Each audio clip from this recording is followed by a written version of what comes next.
ఉజ్జాయింపుగా లెక్కల ప్రకారము మనకున్న సమాచారం ప్రకారం దాదాపుగా 15 లక్షల ఎకరాల మీద దీని ప్రభావం పడతా ఉంది.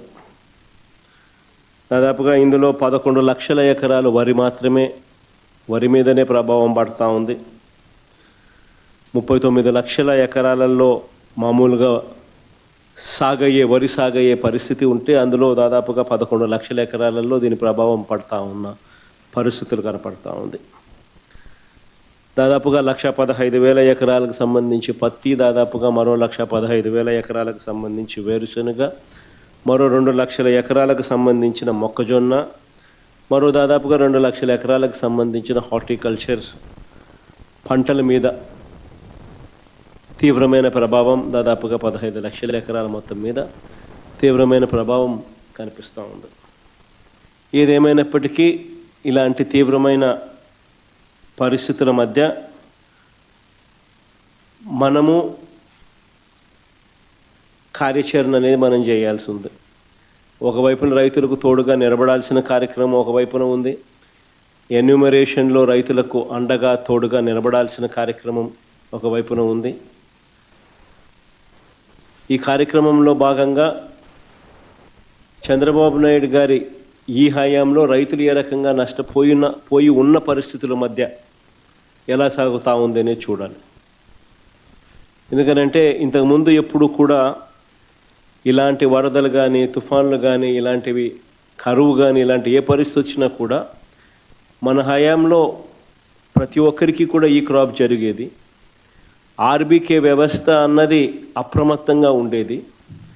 ఆర్బీకే వ్యవస్థ అప్రమత్తంగా ఉండి ప్రతి గ్రామంలో అందుబాటులో ఉండి అక్కడ అగ్రికల్చరల్ అసిస్టెంట్ రూపాన అగ్రికల్చరల్ గ్రాడ్యుయేట్ చదివిన పిల్లలు అక్కడ అందుబాటులో ఉండి, గ్రామ సచివాలయము, ఆర్బీకేలు ఇవన్నీ కలిసికట్టుగా ఉండి ఆర్బీకేలో ఈ క్రాప్ వ్యవస్థ అన్నది పగడ్బందీగా ఉన్న పరిస్థితుల మధ్య ఉచిత పంటల బీమా అన్నది మన హయాంలో రైతులకు అందుబాటులో ఉన్న పరిస్థితుల మధ్య ప్రతి రైతుకు ఒక భరోసా ఉండేది. ఆ రోజుల్లో మన హయాంలో దాదాపుగా 85 లక్షల మంది రైతులకు దాదాపుగా 70 లక్షల ఎకరాల పంటకు ఉచిత పంటల బీమా అందుబాటులో ఉండే పరిస్థితి ఉంటే, ఈరోజు కేవలం ఇన్సూరెన్స్ ప్రీమియం కట్టిన వాళ్ళకు మాత్రమే, అంటే కేవలం 19 లక్షల ఎకరాలకు మాత్రమే, 19 లక్షల మంది రైతులకు మాత్రమే, అది కూడా బ్యాంక్ లోన్ అవైల్ చేసుకున్న వాళ్ళకు మాత్రమే ఇప్పుడు ఇన్సూరెన్స్ అవైలబుల్గా ఉన్న పరిస్థితిని మనం చూస్తూ ఉన్నాం. సో మిగిలిన రైతుల పరిస్థితి ఏం కావాలా? దాదాపుగా 85 లక్షల మంది రైతులు, దాదాపుగా 70 లక్షల ఎకరాల పంట మన హయాంలో ఈ క్రాప్ ద్వారా వీళ్ళందరికీ ఉచితంగా పంటల బీమా అందుబాటులో ఉండేది. ఈరోజు ఆ పరిస్థితి పోయి కేవలం బ్యాంకు లోన్లు తీసుకున్న వాళ్ళకు మాత్రమే ఆ లోన్లు ఉన్నాయి కాబట్టి ఆ బ్యాంకర్లు కట్ చేసిన ఇన్సూరెన్స్ సొమ్ము అంటే కేవలం 19 లక్షల మంది రైతులకు మాత్రమే అవైలబుల్, కేవలం 19 లక్షల ఎకరాలకు మాత్రమే అవైలబుల్. ఇలాంటి పరిస్థితుల్లో రైతు తీవ్రంగా నష్టపోయిన పరిస్థితిలో మనం రైతుకు తోడుగా నిలబడాల్సిన అవసరం ఉన్న పరిస్థితి. మరోవైపు చూస్తే ఇన్పుట్ సబ్సిడీ అన్నది ఈ ప్రభుత్వ హయాంలో అసలు వాస్తవం ఏమిటి అని చెప్పి చూస్తే ఈ 16 నెలలకు గాను అసలు ఎంత ఇన్పుట్ సబ్సిడీ ఈ ప్రభుత్వం ఇచ్చింది, ఎంతమంది రైతులకు ఇన్పుట్ సబ్సిడీ ఇచ్చింది అని చెప్పి ఒకసారి గమనిస్తే దాదాపుగా ఈ 16 నెలల్లో ఈ డీప్ డిప్రెషన్స్ కానీ సైక్లోన్స్ కానీ ఇలాంటివి రాష్ట్రంలో పంటలు నష్టపోయిన పరిస్థితులు దాదాపుగా 2024 నుంచి చూస్తే, జూన్ నుంచి చూస్తే దాదాపు 16 సార్లు ఉత్పన్నమైనాయి. ఈ 16 సార్లకు సంబంధించి ఎంతమంది రైతులకు ఇన్పుట్ సబ్సిడీ అందింది, ఎంతమంది రైతులకు నష్టపోయిన పరిస్థితుల మధ్య వాళ్ళకు ప్రభుత్వం తోడుగా నిలబడింది అని చెప్పి చూస్తే ఈ ప్రభుత్వం తరపు నుంచి గుండు సున్నా కనిపిస్తుంది. అంటే ఏ ఒక్క రైతుకు కూడా ఇన్పుట్ సబ్సిడీ అన్నది అందించని పరిస్థితిలో ఈ రాష్ట్ర ప్రభుత్వం కనిపిస్తూ ఉంది. దాదాపుగా వీళ్ళు ఈ క్రాప్ చేయకుండా రైతులను నిర్లక్ష్యం చేసినప్పటికీ కూడా వాళ్ళ దగ్గర ఉన్న వాళ్ళ లెక్కల ప్రకారమే చూసినా కూడా దాదాపుగా 5.5 లక్షల మంది రైతులకు ఇన్పుట్ సబ్సిడీ రూపేణ 600 కోట్లు ఇవ్వాలని, అది ఇవ్వకుండా ఎగరగొట్టిన పరిస్థితులు మనం చూస్తూ ఉన్నాం. మిర్చికి క్వింటాలకు 11,781 రూపాయలు ఇస్తాము, కొనుగోలు చేస్తాము అని చెప్పినారు క్వింటాలకు. ఆశ్చర్యం కలిగించే విషయం ఏంటంటే ₹1 ఇవ్వాల.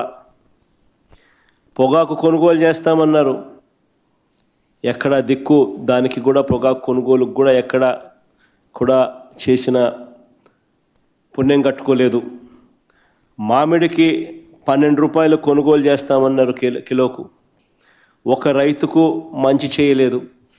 ఉల్లికి క్వింటాలకు 1200తో కొనుగోలు చేస్తామని చెప్పినారు, చేతులు ఎత్తేసారు. తర్వాత హెక్టార్కు 50,000 ఇస్తామన్నారు, అది ఇచ్చిన పుణ్యం కూడా వీళ్ళు కట్టుకోలేదు ఎప్పుడు. సో అన్ని రకాల కూడా ఈ క్రాప్ అన్నది నీరుగార్చేశారు. ఆర్బీకేలు అన్నది నిర్వీర్యం చేసేశారు. ఇన్పుట్ సబ్సిడీ ఇచ్చే కార్యక్రమాలు పట్టించుకున్న పరిస్థితుల్లో లేవు. ఉచిత పంటల బీమా ఎత్తేసినారు. ఏ పంటకు కూడా గిట్టుబాటు ధరలు రాని పరిస్థితిలో రైతు తీవ్రంగా ఈ 16 నెలలు 17 నెలలు చంద్రబాబు నాయుడు గారి పాలనలో నష్టపోయిన పరిస్థితులు మనం చూస్తూ ఉన్నాం. ఇవన్నీ మ్యాన్ మేడ్ కెలామిటీస్. నిజంగా ఉచిత పంటల బీమా చూస్తే మన హయాంలో అప్పట్లో దాదాపుగా గమనించినట్లయితే మన హయాంలో 7,800 కోట్ల రూపాయలు ఉచిత పంటల బీమా కింద మనమే ప్రభుత్వం తరపునే మనమే రైతులు రూపాయి కట్టాల్సిన పని లేకుండా మనమే ప్రతి ఎకరాకు ఈ క్రాప్ చేసి 54,55,000 మంది రైతులకు తోడుగా నిలబడుతూ దాదాపుగా 7,802 కోట్ల రూపాయలు మనం ఖర్చు చేసి మనం రైతులకు ఇన్సూరెన్స్ సొమ్ము ఇప్పించగలిగాం. ఈరోజు పరిస్థితి ఇంత దారుణంగా ఉంది. ఒకవైపున ఇవన్నీ మ్యాన్మేడ్ తప్పిదాలు ఇన్ని కనిపిస్తూ రైతు తీవ్రంగా నష్టపోయిన పరిస్థితులు ఒకవైపున కనిపిస్తూ ఉండగా, మరోవైపున ఇటువంటి సైక్లోన్ రూపేణ జరిగిన నష్టం, ఇలాంటి సైక్లోన్ రూపేణ జరిగిన నష్టాల మధ్య మనం రైతుకు ఎక్కడ తోడుగా ఉండగలుగుతాము అని అంటే ఎన్యూమరేషన్ అన్నది ప్రభుత్వం చేతులెత్తేసే కార్యక్రమం చేయకుండా ఆ ప్రతి గ్రామంలోనూ కూడా వైఎస్ఆర్సీపీ నష్టం జరిగిన ప్రతి గ్రామంలో కూడా ఎన్యూమరేషన్లో ఏ ఒక్కరికి కూడా నష్టం జరగకోకుండా వాళ్ళ తరపున వాయిస్ ఇవ్వగలగడం, వాళ్ళ తరపున మనం ప్రభుత్వం మీద యుద్ధం చేసైనా సరే వాళ్లకు రైతుల తరపున మనం తోడుగా నిలబడడం, ఇది ఖచ్చితంగా రైతుల తరపున మనం చేయాల్సిన కార్యక్రమం. మీ ప్రాంతాలలో మన కోఆర్డినేటర్లు, అసెంబ్లీ కోఆర్డినేటర్లు ఎక్కడెక్కడే అసెంబ్లీ కోఆర్డినేటర్లు అందరూ కూడా చురుగ్గా పాలుపంచుకుంటూ ఉన్నారు. మనం ఇచ్చిన పిలుపు మేరకు, మీరు కోఆర్డినేట్ చేసిన తీరు మేరకు వీరంతా కూడా పలు కార్యక్రమాలలో ఇప్పటికీ అందరూ కూడా పాలుపంచుకునే కార్యక్రమం జరుగుతూ ఉంది. శ్రేణులందరూ కూడా ఈ కార్యక్రమంలో కూడా పాలుపంచుకుంటూ ఉన్నారు. వాళ్ళందరికీ ఒకవైపున అభినందనలు తెలియజేస్తూనే మరోవైపున వాళ్ళందరినీ ఇంకా కాస్త ప్రోత్సహించి ఇంకా మెరుగ్గా వాళ్ళు పాలుపంచుకునే విధంగా, తద్వారా రైతులకు ఇంకా మంచి జరిగే పరిస్థితులు క్రియేట్ కావాలి. కాబట్టి ఆ దిశగా కూడా అడుగులు వేయాల్సిన అవసరం ఉంది. ఏ రైతు కూడా మిగిలిపోకుండా అవస్థపడే పరిస్థితి రాకుండా ఆ రైతుకు తోడుగా ఉండే కార్యక్రమంలో మన వంతు కృషి ఏం చేయాలనో అవన్నీ కూడా గట్టిగా చూసుకునే కార్యక్రమాలు చూసుకుందాం. ఈ తుఫాను బీభత్సం అన్నది దాదాపుగా చూస్తే నిజం చెప్పాలనంటే విండ్షేర్ ఫామ్ అయ్యి కాస్తో కూస్తో తుఫాన్ డిసిపేట్ అయ్యి తీవ్రత తగ్గినప్పటికీ కూడా రైతుల మీద మాత్రం దీని ప్రభావం చాలా సివియర్గాను సీరియస్గాను దీని ప్రభావం చోటు చేసుకుంది. ఎందుకంటే పంట బాగా పొట్టకొచ్చిన సమయంలో జరిగిన కురిసిన ఈ వర్షాల వల్ల పంట నేల ఒరిగింది. ఆ నేల ఒరిగిన ఆ పంటను నీళ్ళల్లో తడవడం వల్ల మళ్ళీ అది పైకి లేయడం అన్నది కూడా కష్టమైన పరిస్థితుల మధ్య, తాళ్ళు ఎక్కువ వచ్చే పరిస్థితుల మధ్య దిగుబడి తీవ్రంగా తగ్గే పరిస్థితి వల్ల రైతు తీవ్రంగా నష్టపోయిన పరిస్థితులు ఎక్కువగా కనిపిస్తూ ఉన్నాయి. శ్రీకాకుళం నుంచి మొదలెడితే దాదాపుగా నెల్లూరు దాకా కూడా, ఇంకా నెల్లూరు నుంచి కూడా కాస్త ముందుకు కూడా ఈ ప్రభావం కనిపిస్తూ ఉంది. కర్నూలు, కడప, అన్నమయ్య జిల్లాలు, చిత్తూరు జిల్లా, ఉమ్మడి చిత్తూరు జిల్లాలో కూడా, కర్నూలు, నెల్లూరు ప్రాంతంలో కూడా ఈ ప్రభావం కూడా కనిపించింది. దాదాపుగా 25 జిల్లాల పరిధిలో, 396 మండలాల పరిధిలో, 3320 గ్రామాల పరిధిలో దీని ప్రభావం కనిపించింది. ఇలాంటి పరిస్థితుల్లో రైతులకు మనం తోడుగా నిలబడాల్సిన అవసరం చాలా ఉంది. దాదాపుగా ఉజ్జాయింపుగా లెక్కల ప్రకారము, మనకున్న సమాచారం ప్రకారం దాదాపుగా 15 లక్షల ఎకరాల మీద దీని ప్రభావం పడుతూ ఉంది. దాదాపుగా ఇందులో 11 లక్షల ఎకరాలు వరి మీదనే ప్రభావం పడుతూ ఉంది. 39 లక్షల ఎకరాలలో మామూలుగా వరి సాగయ్యే పరిస్థితి ఉంటే, అందులో దాదాపుగా 11 లక్షల ఎకరాలలో దీని ప్రభావం పడుతూ ఉన్న పరిస్థితులు కనపడతా ఉంది. దాదాపుగా 1,15,000 ఎకరాలకు సంబంధించి పత్తి, దాదాపుగా మరో 1,15,000 ఎకరాలకు సంబంధించి వేరుశనగ, మరో 2 లక్షల ఎకరాలకు సంబంధించిన మొక్కజొన్న, మరో దాదాపుగా 2 లక్షల ఎకరాలకు సంబంధించిన హార్టికల్చర్ పంటల మీద తీవ్రమైన ప్రభావం, దాదాపుగా 15 లక్షల ఎకరాల మొత్తం మీద తీవ్రమైన ప్రభావం కనిపిస్తూ ఉంది. ఏదేమైనప్పటికీ ఇలాంటి తీవ్రమైన పరిస్థితుల మధ్య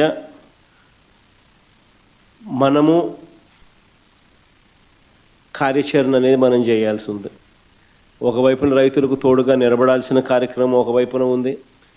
ఎన్యూమరేషన్లో రైతులకు అండగా తోడుగా నిలబడాల్సిన కార్యక్రమం ఒకవైపున ఉంది. ఈ కార్యక్రమంలో భాగంగా చంద్రబాబు నాయుడు గారి ఈ హయాంలో రైతులు ఏ రకంగా పోయి ఉన్న పరిస్థితుల మధ్య ఎలా సాగుతూ ఉందనే చూడాలి. ఎందుకనంటే ఇంతకుముందు ఎప్పుడు కూడా ఇలాంటి వరదలు కానీ, తుఫాన్లు కానీ, ఇలాంటివి కరువు కానీ, ఇలాంటి ఏ పరిస్థితి వచ్చినా కూడా మన హయాంలో ప్రతి ఒక్కరికి కూడా ఈ క్రాప్ జరిగేది. ఆర్బీకే వ్యవస్థ అన్నది అప్రమత్తంగా ఉండేది. ఆర్బీకే వ్యవస్థ అప్రమత్తంగా ఉండి ప్రతి గ్రామంలో అందుబాటులో ఉండి, అక్కడ అగ్రికల్చరల్ అసిస్టెంట్ రూపాన అగ్రికల్చరల్ గ్రాడ్యుయేట్ చదివిన పిల్లలు అక్కడ అందుబాటులో ఉండి, గ్రామ సచివాలయము, ఆర్బీకేలు ఇవన్నీ కలిసికట్టుగా ఉండి, ఆర్బీకేలో ఈ క్రాప్ వ్యవస్థ అన్నది పగడ్బందీగా ఉన్న పరిస్థితుల మధ్య ఉచిత పంటల బీమా అన్నది మన హయాంలో రైతులకు అందుబాటులో ఉన్న పరిస్థితుల మధ్య ప్రతి రైతుకు ఒక భరోసా ఉండేది. ఆ రోజుల్లో మన హయాంలో దాదాపుగా 85 లక్షల మంది రైతులకు దాదాపుగా 70 లక్షల ఎకరాల పంటకు ఉచిత పంటల బీమా అందుబాటులో ఉండే పరిస్థితి ఉంటే, ఈరోజు కేవలం ఇన్సూరెన్స్ ప్రీమియం కట్టిన వాళ్ళకు మాత్రమే, అంటే కేవలం 19 లక్షల ఎకరాలకు మాత్రమే, 19 లక్షల మంది రైతులకు మాత్రమే, అది కూడా బ్యాంక్ లోన్ అవైల్ చేసుకున్న వాళ్ళకు మాత్రమే ఇప్పుడు ఇన్సూరెన్స్ అవైలబుల్గా ఉన్న పరిస్థితిని మనం చూస్తూ ఉన్నాం. సో మిగిలిన రైతుల పరిస్థితి ఏం కావాలా? దాదాపుగా 85 లక్షల మంది రైతులు, దాదాపుగా 70 లక్షల ఎకరాల పంట మన హయాంలో ఈ క్రాప్ ద్వారా వీళ్ళందరికీ ఉచితంగా పంటల బీమా అందుబాటులో ఉండేది. ఈరోజు ఆ పరిస్థితి పోయి కేవలం బ్యాంకు లోన్లు తీసుకున్న వాళ్ళకు మాత్రమే ఆ లోన్లు ఉన్నాయి కాబట్టి ఆ బ్యాంకర్లు కట్ చేసిన ఇన్సూరెన్స్ సొమ్ము అంటే కేవలం 19 లక్షల మంది రైతులకు మాత్రమే అవైలబుల్, కేవలం 19 లక్షల ఎకరాలకు మాత్రమే అవైలబుల్. ఇలాంటి పరిస్థితుల్లో రైతు తీవ్రంగా నష్టపోయిన పరిస్థితిలో మనం రైతుకు తోడుగా నిలబడాల్సిన అవసరం ఉన్న పరిస్థితి. మరోవైపు చూస్తే ఇన్పుట్ సబ్సిడీ అన్నది ఈ ప్రభుత్వ హయాంలో అసలు వాస్తవం ఏమిటి అని చెప్పి చూస్తే ఈ 16 నెలల్లో ఈ 16 నెలలకు గాను అసలు ఎంత ఇన్పుట్ సబ్సిడీ ఈ ప్రభుత్వం ఇచ్చింది, ఎంతమంది రైతులకు ఇన్పుట్ సబ్సిడీ ఇచ్చింది అని చెప్పి ఒకసారి గమనిస్తే దాదాపుగా ఈ 16 నెలల్లో ఈ డీప్ డిప్రెషన్స్ కానీ సైక్లోన్స్ కానీ ఇలాంటివి రాష్ట్రంలో పంటలు నష్టపోయిన పరిస్థితులు దాదాపుగా 2024 నుంచి చూస్తే జూన్ నుంచి చూస్తే దాదాపు 16 సార్లు ఉత్పన్నమైనాయి. ఈ 16 సార్లకు సంబంధించి ఎంతమంది రైతులకు ఇన్పుట్ సబ్సిడీ అందింది, ఎంతమంది రైతులకు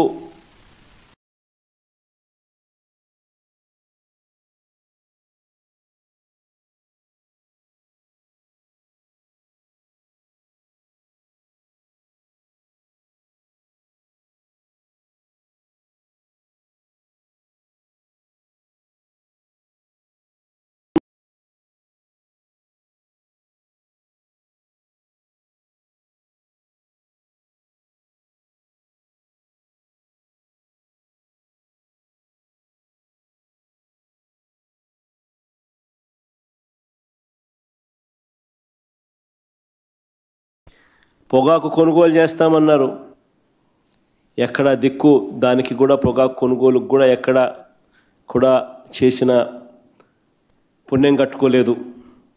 మామిడికి 12 రూపాయలు కొనుగోలు చేస్తామన్నారు కిలోకు, ఒక రైతుకు మంచి చేయలేదు. ఉల్లికి క్వింటాలకు 1200తో కొనుగోలు చేస్తామని చెప్పినారు, చేతులు ఎత్తేసారు. తర్వాత హెక్టారుకు 50,000 ఇస్తామన్నారు, అది ఇచ్చిన పుణ్యం కూడా వీళ్ళు కట్టుకోలేదు ఎప్పుడు. సో అన్ని రకాల కూడా ఈ క్రాప్ అన్నది నీరుగార్చేశారు, ఆర్బీకేలు అన్నది నిర్వీర్యం చేసేశారు.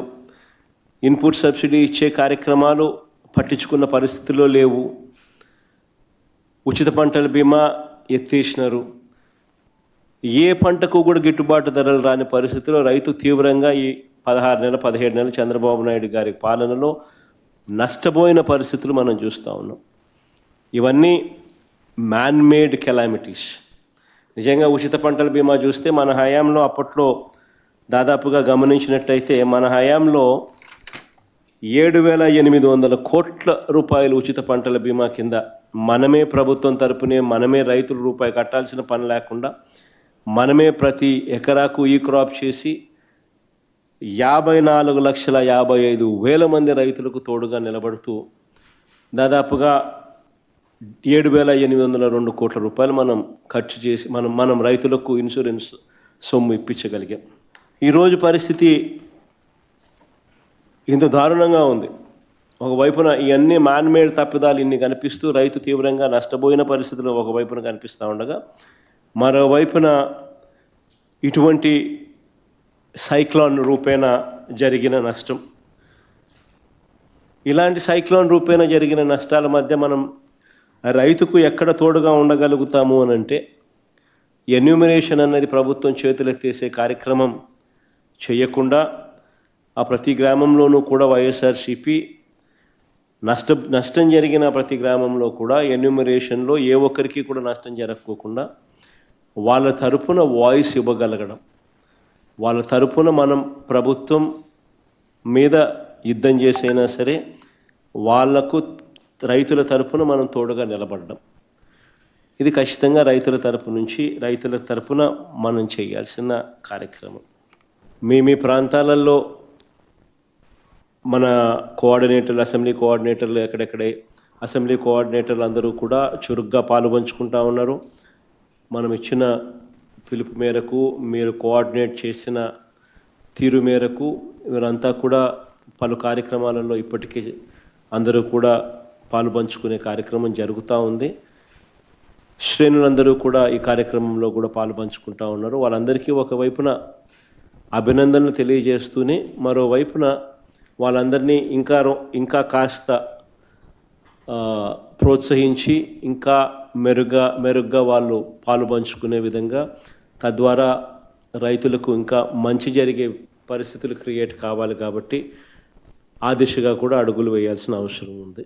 ఏ రైతు కూడా మిగిలిపోకుండా అవస్థపడే పరిస్థితి రాకుండా ఆ రైతుకు తోడుగా ఉండే కార్యక్రమంలో మన వంతు కృషి ఏం చేయాలనో అవన్నీ కూడా గట్టిగా చేసుకునే కార్యక్రమాలు గట్టిగా చూసుకోవాలి.